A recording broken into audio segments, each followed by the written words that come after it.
का नाम लेकर जो बड़ा मेहरबान निहायत रहम वाला है। यासीन, कसम है कुरान की जो हिकमत से भरा हुआ है। ए मोहम्मद सल्लल्लाहु अलैहि वसल्लम, बेशक तुम पैगंबरों में से हो, सीधे रास्ते पर हो। ये कुरान गालिब व मेहरबान का नाजिल किया हुआ है ताकि तुम उन लोगों को जिनके बाप दादा को खबरदार नहीं किया गया था खबरदार कर दो कि वो गफलत में पड़े हुए हैं। उनमें से अक्सर पर अल्लाह की बात पूरी हो चुकी है, सो वो ईमान नहीं लाएंगे। हमने उनकी गर्दनों में तौक डाल रखे हैं और वो ठोड़ियों तक फंसे हुए हैं, तो उनकी गर्दनें अकड़ी हुई हैं और हमने उनके आगे भी दीवार बना दी और उनके पीछे भी, फिर उन पर पर्दा डाल दिया तो ये देख नहीं सकते। और तुम इनको खबरदार करो या ना करो, इनके लिए बराबर है, ये ईमान नहीं लाएंगे। तुम तो सिर्फ उस शख्स को खबरदार कर सकते हो जो इस नसीहत यानी कुरान की पैरवी करे और रहमान से गायबाना डरे, सो उसको मगफिरत और बड़े सवाब की बिशारत सुना दो। बेशक हम मुर्दों को जिंदा करेंगे और जो कुछ वो आगे भेज चुके और जो उनके निशान पीछे रह गए हम उनको कलमबंद कर लेते हैं, और हर चीज को हमने किताबे रोशन यानी लौहे महफूज में लिख रखा है। और इनसे गांव वालों का किस्सा बयान करो जब उनके पास पैगंबर आए, यानी जब हमने उनकी तरफ 2 पैगंबर भेजे तो उन्होंने उनको झुटलाया, फिर हमने तीसरे से तक़वियत दी तो उन्होंने कहा कि हम तुम्हारी तरफ पैगंबर होकर आए हैं। वो बोले कि तुम और कुछ नहीं मगर हमारी तरह के आदमी हो और रहमान ने कोई चीज भी नाजिल नहीं की, तुम महज झूठ बोलते हो। उन्होंने कहा कि हमारा परवरदिगार जानता है कि हम तुम्हारी तरफ पैगाम देकर भेजे गए हैं और हमारे जिम्मे तो साफ साफ पैगाम पहुंचा देना है और बस। वो बोले कि हम तुमको अपने लिए मनहूस समझते हैं, अगर तुम बाज ना आओगे तो हम तुम्हें संसार कर देंगे और तुमको हमसे दुख देने वाला अजाब पहुंचेगा। उन्होंने कहा कि तुम्हारी नहूसत तुम्हारे साथ है, क्या इसलिए कि तुमको नसीहत की गई? नहीं, बल्कि तुम ऐसे लोग हो जो हद से तजावुज कर गए हो। और शहर के परले किनारे से एक आदमी दौड़ता हुआ आया, कहने लगा कि ऐ मेरी कौम, पैगंबरों के पीछे चलो, ऐसों के जो तुमसे सिला नहीं मांगते और वो सीधे रास्ते पर हैं। और मैं क्यों उस जात की परस्तिश न करूं जिसने मुझे पैदा किया और उसी की तरफ तुमको लौट कर जाना है?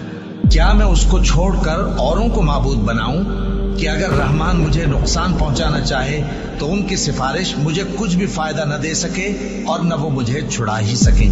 तब तो मैं खुली गुमराही में पड़ गया। मैं तो तुम्हारे परवरदिगार पर ईमान लाया हूँ, सो मेरी बात सुन रखो। हुक्म हुआ कि बहिश्त में दाखिल हो जा। बोला काश मेरी कौम को पता चल जाए कि मेरे रब ने मुझे बख्श दिया और मुझे इज्जत वालों में शामिल किया, और हमने उसके बाद उसकी कौम पर कोई लश्कर नहीं उतारा और न हम उतारने वाले थे। वो तो सिर्फ एक चिंगाड़ थी, सो वो उससे नागहां बुझ कर रह गए। बंदों पर अफसोस कि उनके पास जब कोई पैगंबर आता तो वो उससे तमस्खुर जरूर करते। क्या उन्होंने नहीं देखा कि हमने उनसे पहले बहुत से लोगों को हलाक कर दिया था? अब वो उनकी तरफ लौट कर नहीं आएंगे और सब के सब हमारे रूबरू हाजिर किए जाएंगे। और एक निशानी इनके लिए जमीन मुर्दा है कि हमने इसको जिंदा किया और इसमें से अनाज उगाया, फिर ये इसमें से खाते हैं, और इसमें खजूरों और अंगूरों के बाग पैदा किए और इसमें चश्मे जारी कर दिए ताकि ये इन बागों के फल खाएं, और इनके हाथों ने तो इनको नहीं बनाया, तो फिर क्या ये शुक्र नहीं करते? वो जात पाक है जिसने जमीन की नबातात के और खुद इनके और जिन चीजों की इनको खबर नहीं सबके जोड़े बनाए। और एक निशानी इनके लिए रात है कि इस पर से हम दिन को खींच लेते हैं तो उसी वक्त उन पर अंधेरा छा जाता है, और सूरज अपने मुकर्रर रास्ते पर चलता रहता है। ये उस गालिब व दाना का मुकर्रर किया हुआ अंदाजा है। और चांद की भी हमने मंजिलें मुकर्रर कर दी, यहाँ तक के घटते घटते खजूर की पुरानी शाख की तरह हो जाता है। न तो सूरज ही से ये हो सकता है कि चांद को जा पकड़े, और न रात ही दिन से पहले आ सकती है, और सब अपने अपने मदार में तैर रहे हैं। और एक निशानी इनके लिए ये है कि हमने इनकी औलाद को भरी हुई कश्ती में सवार किया और इनके लिए वैसी ही और चीजें पैदा की जिन पर ये सवार होते हैं। और अगर हम चाहें तो इनको गर्क कर दें, फिर न तो इनका कोई फरियाद रस हो और न इनको रिहाई मिले, मगर ये हमारी रहमत और एक मुद्दत तक के फायदे हैं। और जब इनसे कहा जाता है कि जो तुम्हारे आगे और जो तुम्हारे पीछे है उससे डरो ताकि तुम पर रहम किया जाए, اور ان کے پاس ان کے پروردگار کی طرف سے کوئی نشانی نہیں آتی مگر اس سے منہ پھیر لیتے ہیں۔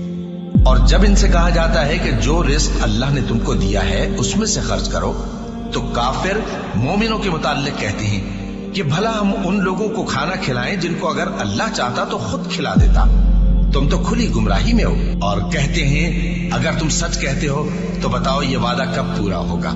یہ تو ایک چنگھاڑ ہی کے منتظر ہیں جو ان کو اس حال میں کہ باہم جھگڑ رہے ہوں گے آ پکڑے گی، پھر نہ تو یہ وصیت ہی کر سکیں گے اور نہ اپنے گھر والوں میں واپس جا سکیں گے۔ اور جس وقت سور پھونکا جائے گا یہ قبروں سے نکل کر اپنے پروردگار کی طرف دوڑ پڑیں گے، کہیں گے ہائے بربادی، ہمیں ہماری خوابگاہوں سے کس نے جگہ اٹھایا۔ یہ وہی تو ہے جس کا رحمان نے وعدہ کیا تھا اور پیغمبروں نے سچ کہا تھا۔ وہ تو صرف ایک زور کی آواز ہوگی کہ سب کے سب ہمارے روبرو آ حاضر ہوں گے، پھر اس روز کسی شخص پر کچھ بھی ظلم نہیں کیا جائے گا اور تم کو بدلہ ویسا ہی ملے گا جیسے تم کام کرتے تھے۔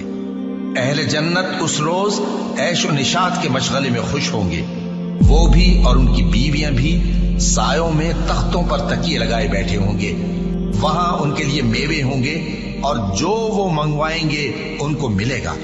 ان کو پروردگار مہربان کی طرف سے سلام کہا جائے گا اور وہ فرمائے گا کہ گناہگارو تم آج الگ ہو جاؤ۔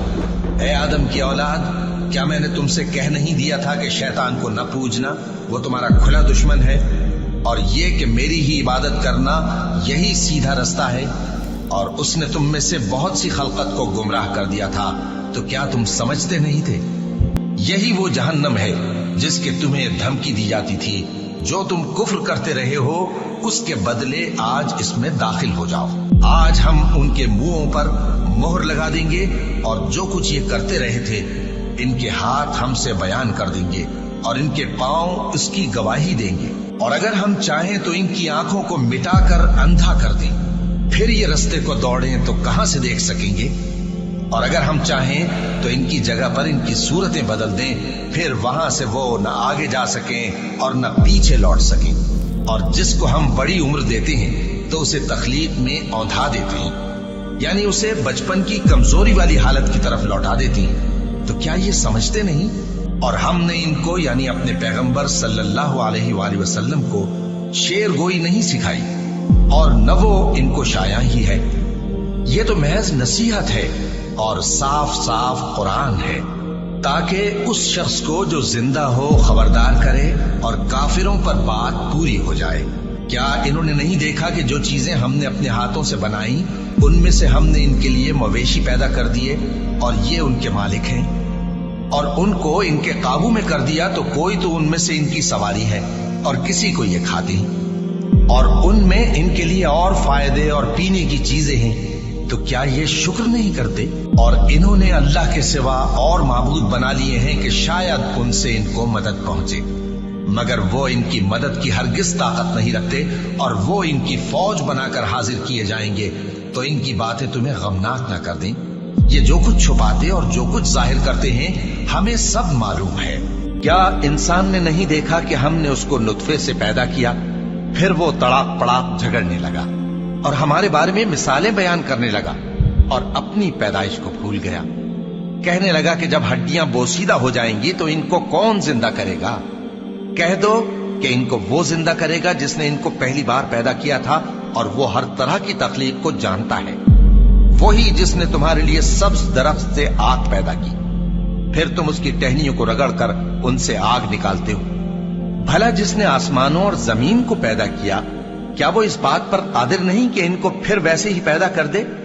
کیوں نہیں؟ اور وہ تو سب کچھ پیدا کرنے والا کامل علم والا ہے۔ اس کی شان یہ ہے کہ جب وہ کسی چیز کا ارادہ کرتا ہے تو اس سے فرما دیتا ہے کہ ہو جا، تو وہ ہو جاتی ہے۔ وہ ذات پاک ہے جس کے ہاتھ میں ہر چیز کی حکومت ہے، اور اسی کی طرف تم کو لوٹ کر جانا ہے۔